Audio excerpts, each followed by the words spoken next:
فرمایا کہ انہیں تو یہی حکم دیا گیا کہ وہ اللہ کی عبادت اس طرح کریں، مخلصین لہ الدین، اپنے دین کو اس کے ساتھ خالص کر دیں، یعنی اپنی نیتوں کو خالص کر دیں، حنفاء ویقیموا الصلاۃ ویؤتوا الزکاۃ وذلک دین القیمہ۔ دیگر اعمال کا بھی ذکر فرمایا کہ نماز قائم کریں تو اس کے اندر جناب ان کی نیتیں صالح ہوں، وہ بالکل درست ہوں، ٹھیک ٹھاک ہوں، زکاتیں ادا کر رہے ہوں تو اللہ کی رضا کے لیے کر رہے ہیں، وذلک دین القیمہ۔ تو ان سارے اعمال کے اندر، چاہے وہ نماز ادا کرنا ہو، چاہے وہ جناب صدقات و خیرات کرنا ہو، کسی کی مدد کرنا ہو، قرآن کریم کو پڑھنا ہو، وعظ کرنا ہو، تقریر کرنا ہو، یہ ساری کی ساری چیزیں اچھی نیت کی متقاضی ہیں۔ اچھی نیت کے ساتھ ان کا اثر بھی اچھا ہوتا ہے، اور اچھی نیت کے ساتھ یہ دنیا و آخرت میں ہمارے لیے نجات کا ذریعہ بھی بنتی ہے۔ نیت بنیادی طور پر کہتے ہیں ہمارے دل کے ارادے کو، کہ ہمارا ارادہ کسی عمل کے ساتھ کیا ہے۔ اور اچھی نیت کا مطلب ہوتا ہے، خالص نیت کا مطلب ہوتا ہے کہ دنیاوی مفادات سے، دنیاوی جاه و حشم سے، دنیاوی واہ واہ سے، تعریفوں سے بے پرواہ ہو کر محض اللہ کی رضا کے لیے کوئی کام کیے جانا، یہ ہوتا ہے خلوص نیت۔ اور اگر اس کے اندر کھوٹ شامل ہو جائے، ریاکاری شامل ہو جائے، تو پھر یہ اعمال کو برباد کر دیتی ہے۔ آپ دیکھیے قرآن کریم کے اندر ایسے نمازیوں کا ذکر ہے جن کے بارے میں فرمایا کہ ان کے لیے ہلاکت ہے۔ اب نماز پڑھنا تو کتنی بڑی عبادت ہے، یعنی کلمہ شریف پڑھنے کے بعد جو اسلام کا بنیادی رکن ہے، 5 پلرز آف اسلام میں سے اگر ہم دیکھیں تو کلمہ شریف کے بعد جو پلر آتا ہے، جو ستون آتا ہے، وہ نماز ہے۔ یہاں تک بھی فرمایا کہ جس نے نماز کو قائم کیا اس نے دین کو قائم کیا، اور جس نے نماز کو ڈھا دیا، چھوڑ دیا، اس نے دین کو چھوڑ دیا۔ من اقامها فقد اقام الدین ومن ترکها فقد هدم الدین۔ جس نے نماز کو قائم کیا اس نے دین کو قائم کیا، اور جس نے نماز کو چھوڑ دیا اس نے دین کو گویا ڈھا دیا۔ ایسا عمل کہ جب اللہ کی بارگاہ میں انسان کھڑا ہوتا ہے تو فرمایا کہ اس کے گناہ ایسے جھڑنا شروع ہوتے ہیں جیسے پت جھڑ کے موسم میں درخت کے پتے، اور اللہ کا قرب حاصل کرنے کا تیز ترین ذریعہ ہے نماز۔ اسی لیے کہا گیا ہے کہ الصلاۃ معراج المؤمنین، کہ ایک معراج تو وہ تھی جو نبی علیہ الصلوۃ والسلام کی معراج تھی۔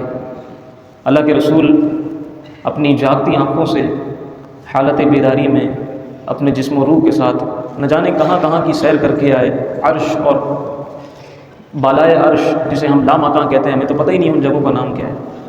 اللہ کے رسول نے کیا کیا سیر کی۔ اب یہ مومن کیسے سیر کر سکتا ہے؟ سیر متناہی، سیر لامتناہی، سیر آفاقی، اور اللہ کی ذات و صفات کے جلووں میں کس طرح گم ہو سکتا ہے؟ اس کا بہترین طریقہ، بہترین ذریعہ بتایا گیا کہ الصلاۃ معراج المؤمنین، نماز پڑھو، یہ نماز مومنین کی معراج ہے۔ تو اگر نماز میں ہمارا اللہ سے کنیکشن نہیں ہوتا، اس کا مطلب یہ ہے کہ دیر از سم تھنگ مسنگ، کچھ یہاں پر مسنگ ہے، جس کو ہمیں ایڈریس کرنا چاہیے، جس کو ہمیں فلفل کرنا چاہیے، جس کو ہمیں فوراً سے سدھار لینا چاہیے۔ اور یہی وجہ ہے کہ نبی علیہ الصلوۃ والسلام سے جب حضرت جبرائیل نے آ کر پوچھا، بڑی مشہور حدیث بخاری کی حدیث جبرائیل کہلاتی ہے، جبریل امین اللہ کے رسول کی بارگاہ میں آئے، انہوں نے کئی سارے سوالات کیے، اور انسانی شکل میں آئے تھے، سفید کپڑے پہنے ہوئے، اجلا لباس، بال بھی بالکل صاف ستھرے، کوئی سفر کے آثار بھی نہیں تھے۔ صحابہ کہتے ہیں کہ ہم نے ایک ایسا شخص دیکھا جو کہ ہمارے آس پاس کا تھا بھی نہیں، کیونکہ کراچی جیسی آبادی تو اس وقت تھی نہیں کہ بھائی برابر والی گلی سے، برابر والے محلے سے کوئی شخص آئے اور اسے ہم پہچان نہ سکیں، ہو سکتا ہی رہتا ہو۔ بلکہ آس پاس جتنے لوگ رہتے تھے، ابھی بھی گاؤں کی جو زندگی ہے اس میں ایک گاؤں میں جتنے گھر ہوتے ہیں لوگ جانتے ہیں کہ اس گاؤں میں کون کون رہتا ہے۔ کوئی شخص آئے تو دیکھ کر کہا جا سکتا ہے کہ بھائی یہ اس گاؤں کا ہے یا نہیں، پہچان لیں گے فوراً۔ چند گھر ہوتے تھے، چند بستیاں ہوتی تھیں، چند لوگوں کے مکانات ہوتے تھے۔ تو صحابہ نے کہا کہ یہ یہاں کا لگتا بھی نہیں ہے، لیکن اگر دور سے آیا ہو تو اتنے صاف ستھرے سفید اجلے کپڑے، ان کے اوپر کوئی مٹی کا نشان نہیں، بال بالکل صاف ستھرے، بالکل پراگندہ نہیں، تو سفر کی بھی کوئی علامت نہیں ہے، یہ کون ہے شخص؟ تو صحابہ سمجھ نہیں پا رہے تھے۔ وہ اللہ کے رسول کی بارگاہ میں آ کر بیٹھے اور حدیث میں آتا ہے اثنتا رکبتیہ برکبتیہ، کہ اللہ کے رسول کے گھٹنوں سے انہوں نے اپنے گھٹنے ملا دیے، بالکل قریب ہو کر بیٹھ گئے۔ پھر کچھ سوالات کیے، اچھا سوال بھی کرتے جا رہے تھے اور پھر خود ہی اس کی تصدیق بھی کرتے جا رہے تھے۔ سوال کرتے، اللہ کے رسول جواب دیتے، پھر کہتے کہ اے اللہ کے رسول آپ نے بالکل صحیح فرمایا۔ اب صحابہ کہتے ہیں میں بڑا تعجب ہوا کہ سوال کرنے والا تو ایسا نہیں ہوتا، وہ تو سوال کرتا ہے، سوال کرنے کے بعد یہ کہنا کہ آپ نے بالکل درست کہا، اس کا مطلب یہ ہے کہ ان کو پتہ تھا۔ تو یہ عجیب سائل ہے، سوال بھی کرتا ہے پھر تصدیق بھی کرتا ہے۔ تو صحابہ حیرت میں تھے۔ وہ جبرائیل امین تھے، بعد میں اللہ کے رسول نے بتایا کہ یہ جبرائیل امین تھے، تمہیں تمہارا دین سکھانے آئے تھے۔ تو دین سکھانے کا یہ ایک طریقہ تھا۔ تو ان سوالات میں سے ایک سوال یہ تھا مل احسان یا رسول اللہ، اے اللہ کے رسول بہترین نیکی کیا ہے؟ تو اللہ کے رسول نے ارشاد فرمایا ان تعبد اللہ کأنک تراہ فإن لم تکن تراہ فإنہ یراک، کہ تم اللہ کی بندگی ایسے کرو کہ جیسے تم اللہ کو دیکھ رہے ہو، اور اگر یہ طاقت نہیں ہے تم میں کہ تم یہ تصور کر سکو کہ اللہ کو دیکھ رہے ہو، تو کم از کم اتنا تو ذہن رکھو کہ اللہ تمہیں دیکھ رہا ہے۔ اللہ اکبر۔ یہ ہے خلوص نیت، اور نیت میں خلوص پیدا کرنے کا طریقہ۔ حضرت امام سیوطی رحمۃ اللہ تعالیٰ علیہ اپنی کتاب شرح الصدور کے اندر لکھتے ہیں کہ انسان بھی کتنا عجیب ہے، عبادت کر رہا ہوتا ہے اللہ کی، عبادت کر رہا ہوتا ہے اللہ کی، بندگی کر رہا ہوتا ہے اللہ کی، اور ریوارڈ چاہ رہا ہوتا ہے لوگوں سے۔ یہ بالکل ایسا ہی ہے کہ جیسے کسی بادشاہ نے کسی شخص کو بلایا کہ آ جاؤ میرے پاس، مجھ سے انعامات حاصل کرو، میری نوکری کرو۔ اب بجائے اس کے کہ وہ بادشاہ کے پاس جاتا، وہ بادشاہ کے پاس نہیں گیا، بلکہ بادشاہ کے کسی ملازم کے پاس چلا گیا، اس کی نوکری کرنے لگ گیا اور اس سے انعام طلب کر رہا ہے۔ تو دنیا اسے بیوقوف کہے گی۔ ہمیں بلایا ہے بادشاہ نے، بجائے اس کے کہ بادشاہ کی بارگاہ میں حاضر ہوں، اپنی نیتیں، اپنے ارادے، اپنے تصورات سارے بادشاہ کی دہلیز پر رکھیں اور بادشاہ سے ہی انعام مانگیں۔ ہم لوگوں سے انعام مانگتے ہیں، بادشاہ کی رعایا سے انعام مانگتے ہیں، بادشاہ کی مخلوق سے انعام مانگتے ہیں، بادشاہ کے بندوں سے انعام مانگتے ہیں کہ لوگ ہماری تعریفیں کریں، لوگ ہماری واہواہی کریں، واہ بھائی واہ کیا نمازی، او ہو جناب۔ ایسے ایسے نمازی گزرے ہیں تاریخ میں کہ جب کھڑے ہوتے تھے، اگر ان کی پیٹھ میں خنجر لگا ہوا ہے، تیر لگا ہوا ہے، نماز پڑھنے کھڑے ہوئے ہیں، کسی نے تیر آ کر نکال لیا، ان کو خبر بھی نہیں ہوئی۔ ایسے ایسے نمازی تاریخ میں گزرے۔ ایک نمازی نماز ادا کر رہے تھے، ان کے آس پاس بستی میں آگ لگ گئی، کسی نے ان کو آواز دینی شروع کی کہ آگ لگ گئی ہے، نماز ختم کریں، جلدی نماز ختم کریں، آگ بڑھتے بڑھتے آپ کے گھر تک آ رہی ہے۔ وہ اپنی نماز جاری رکھے ہوئے، اور اللہ کا کرنا ایسا ہوا کہ ان کے گھر تک پہنچنے سے پہلے ہی آگ بجھ گئی۔ بعد میں لوگوں نے کہا کہ ہم آپ کو آوازیں دے رہے تھے کہ آپ نماز توڑیں، نماز آپ کے گھر تک آ رہی تھی، آپ کو بھی آ کر جلا دیتی۔ تو انہوں نے کہا کہ میں نے سنا ہی نہیں، مجھے خبر ہی نہیں تھی کون کی آوازیں دے رہا ہے، میں نے نہیں سنا۔ انہوں نے کہا واللہ میں نے نہیں سنا، میں نے کوئی آواز نہیں سنی۔ یہ کیسے لوگ تھے، یہ کیسی نمازیں تھیں، اللہ اکبر۔ حضرت امام مالک رحمۃ اللہ تعالیٰ علیہ حدیث کا اتنا احترام کیا کرتے تھے۔ ایک مرتبہ حدیث پڑھا رہے تھے تو ان کو ایک بچھو نے ڈنک مارا، آپ بیٹھے رہے، پڑھاتے رہے۔ بعد میں جب حدیث پڑھا چکے تو اس کے بعد آپ نے کہا کہ دیکھو ذرا یہاں میرے کچھ کاٹ رہا ہے۔ دیکھا تو ایک بچھو تھا، اس نے کئی جگہوں پر ڈنک مار دیا تھا، اللہ اکبر۔ تو آپ کے شاگردوں نے، سامنے جو سامعین بیٹھے تھے، تلامذہ بیٹھے تھے، انہوں نے کہا کہ حضرت آپ کو پہلے خبر نہیں ہوئی، بچھو کا ڈنک تو اتنا شدید ہوتا ہے؟ تو انہوں نے کہا کہ مجھے خبر بھی ہوئی تھی، لیکن میں نے حدیث کے احترام میں، کہ میں اللہ کے رسول کی حدیث پڑھا رہا ہوں اس وقت، حدیث کے احترام میں ہلنا میں نے ناگوار سمجھا اور حدیث کے ادب کے خلاف سمجھا، اور میں نے اس بات کو ناگوار سمجھا کہ میں حدیث پڑھا رہا ہوں، حدیث پڑھاتے پڑھاتے چھوڑ دوں صرف اپنی تکلیف کی وجہ سے۔ پہلے میں نے حدیث مکمل کی، اس کے بعد پھر میں اپنی تکلیف کی طرف متوجہ ہوں، اللہ اکبر۔ یہ کیسے لوگ تھے؟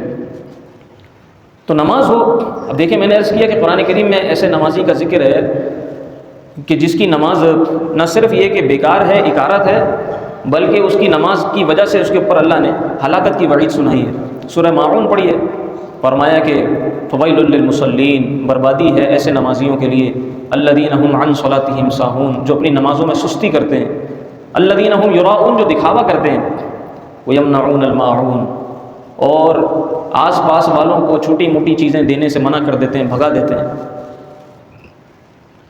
تو ایسے نمازی، اب دیکھیں نیت میں جو فطور آتا ہے، نیت میں فطور بعض اوقات عمل کے شروع کرنے سے پہلے موجود ہوتا ہے۔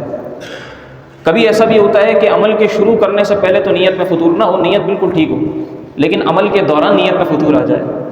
کبھی ایسا بھی ہوتا ہے کہ عمل سے پہلے بھی نیت ٹھیک تھی، عمل کے دوران بھی نیت ٹھیک تھی، عمل ختم کرنے کے بعد نیت برباد ہو جائے، تو تینوں صورتوں میں عمل برباد ہے۔ مثال کے طور پر ایک شخص تلاوت کرتا ہے یہ سوچ کر کہ جناب میں ایسی خوبصورت تلاوت کروں لوگوں کے اوپر جناب غشی طاری ہو جائے، لوگ میری بڑی واہ واہ کریں۔ ایک نمازی نماز پڑھتا ہے، کہتا ہے کہ میں آج جا کر نماز پڑھوں گا، آس پاس میرے لوگ کھڑے ہوتے ہیں، مجھے دیکھیں گے، لوگ کہیں گے کہ بھائی ماشاءاللہ نماز پڑھنے آ گئے، یا 5 وقتہ نماز پڑھوں گا، لوگ کہیں گے کہ بڑے نمازی پرہیزگار ہیں۔ یہ ہے نیت سے، عمل سے پہلے کا فطور نیت کے اندر۔ یہ صدقات اور خیرات بعض لوگ کرتے ہیں، غریبوں کو دیتے ہیں، اس لیے کہ بھائی میں جب جاؤں لوگوں کے اندر بانٹوں، میری تصویریں کھینچو اور جناب سب کو بتاؤ، سب کو پتہ چلے حاجی صاحب آ رہے ہیں، سب کو پتہ چلے کہ بڑا جو ہے نا محلے کا سخی آ رہا ہے۔ تو یہ ہے عمل سے پہلے نیت کی بربادی۔ عمل اس صورت میں بالکل بیکار ہے، نہ صرف بیکار ہے بلکہ موجب عذاب ہے۔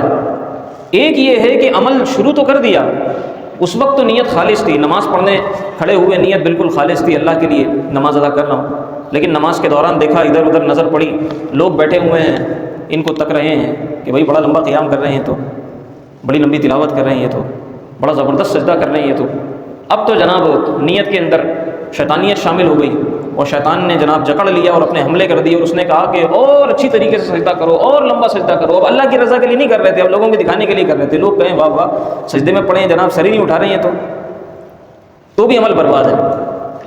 تیسری صورت کیا ہے؟ عمل کیا، نیت پہلے بھی ٹھیک تھی، پورا عمل کر لیا، بہترین نیت کے ساتھ عمل کر لیا، بعد میں کسی نے کہا کہ واہ واہ کیا آپ نے نماز پڑھی ہے، اب جناب شیطانیت طاری ہے، اب پھولے نہ سمائیں، ہر جگہ اپنی نمازوں کے چرچے کریں، جب بھی کوئی بات شروع ہو، ہاں میں نے آج تہجد کی نماز پڑھی تھی نا، ہاں آج میں نے باجماعت ساری نمازیں پڑھی ہیں نا، ہاں میں آج مسجد گیا تھا نا تو یوں ہوا۔ اب وہ بات کچھ اور چل رہی ہے، اپنی تلاوت کا ذکر شروع کر دیا، جی جناب وہ تو یوں، میں تو گیا تو میں نے تو حج کر کے آئے ہیں جناب، حاجی صاحب بہت خلوص کے ساتھ حج کیا، بعد میں آئے جناب سب جگہ اپنے حج کے تذکرے۔ ایک تو ہوتا ہے کہ وہاں کی یادداشت کے لیے، ایک ہوتا ہے لوگوں کو بتانے کے لیے، ایک ہوتا ہے اپنی تعریفیں سمیٹنے کے لیے۔ دیکھیں ہم کسی کے عمل کے اوپر شک نہیں کر سکتے، نیت کا معاملہ اس کے اور اس کے رب کے درمیان ہے۔ ہم کسی کو یہ نہیں کہہ سکتے کہ تم نے یہ کہہ دیا لہذا تمہارا عمل برباد ہے۔ ہم سب اپنے اپنے نیتوں کے ساتھ اللہ کی بارگاہ میں پیش ہونے والے ہیں، اور ہم سب نیتوں کے ساتھ امانت دار ہیں، ہماری نیتوں کا حال اللہ جانتا ہے۔ اگر نیت یہ تھی کہ لوگوں کے اوپر اپنے عمل کی دھاک بیٹھا دوں تو وہ برباد، لیکن اگر اس لیے بتا رہا تھا کہ میں مقام احد دیکھ کر آیا ہوں، اللہ کے رسول کی بارگاہ میں گیا ہوں، یا کسی کے لیے دعا کی ہے تو وہ بتا رہا ہے، تو یہ ظاہر ہے کہ نیت کی بربادی نہیں ہے، بلکہ یہ تو اپنے ایک عمل کا ذکر کرنا، اس لیے کہ اگر کسی کے لیے دعا کی تو اس کو بتائیں کہ بھائی ہم نے آپ کے لیے دعا کی، یہ تو ظاہر ہے کہ نیت کی بربادی والا معاملہ ہے۔ میں وہی عرض کر رہا ہوں کہ نیت ہے، شروع میں جو میں نے نیت کی تعریف کی تھی کہ نیت ہے دل کا ارادہ، ہمارے دل میں اس وقت ارادہ کیا ہے۔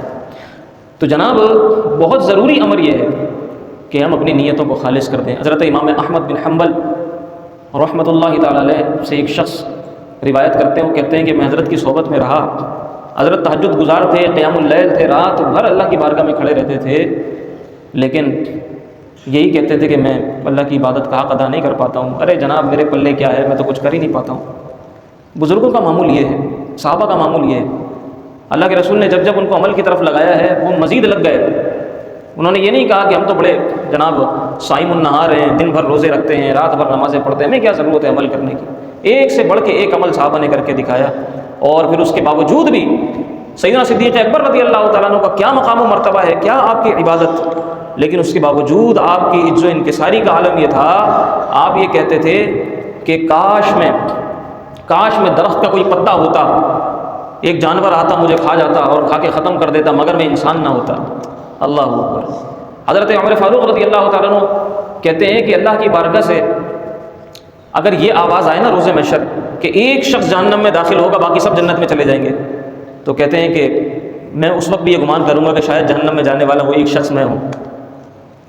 یہ فاروق اعظم ہے، فاروق اعظم، کیا ان کا عمل، اللہ اکبر۔ اللہ کے رسول ان کے بارے میں کہتے ہیں کہ میرے بعد اگر کوئی نبی ہوتا تو وہ یہ ہوتے، نبوت والی صفات ان کے اندر، کیا مقام و مرتبہ ان کا، لیکن عجز و انکساری اپنے عمل کے اوپر بالکل نہیں اترانا۔ اتنے عمل کرنے کے بعد، اتنی خالص نیتوں کے بعد بھی ہمارے پاس کوئی گارنٹی نہیں ہے کہ ہم جنت میں جائیں گے، ہم اللہ کی رضا پالیں گے۔ یہ محض اللہ تعالیٰ کا فضل ہے، اللہ جسے عطا کر دے، اللہ جس سے راضی ہو جائے، بس لگے رہنے کی ضرورت ہے۔ ورنہ روز محشر کتنے سارے ایسے لوگ ہوں گے، کتنے سارے شہداء بھی آئیں گے جن کو پکڑ کے جہنم میں ڈال دیا جائے گا، کتنے قاری قرآن آئیں گے جن کو پکڑ کے جہنم میں ڈال دیا جائے گا۔ وہ کہے گا کہ یا اللہ میں نے تو تیرے دین کی سربلندی کے لیے اپنی جان تک قربان کر دی، اس سے زیادہ انسان کیا کر سکتا ہے؟ اللہ تعالیٰ فرمائے گا کہ تم نے اس لیے کی تھی کہ لوگ تمہاری واہ واہ کریں، لوگ کہیں کہ کیا زبردست یہ لڑا ہے، جا کر اس نیت کے ساتھ تم نے اپنی جان قربان کر دی تھی، ہمارے لیے تو تم کچھ نہیں لے کے آئے ہو، لہٰذا آج تمہارے لیے ہمارے پاس تو کچھ نہیں ہے۔ اللہ اکبر۔ تو بری نیت کے ساتھ، دکھاوے کے ساتھ، ریاکاری کے ساتھ انسان اگر اپنی جان بھی پیش کرتے تو بھی وہ بیکار ہے، برباد۔ اللہ رب العزت ہمارے اعمال کے اندر خلوص عطا فرمائے۔ وما علیہ الا البلاغ المبین۔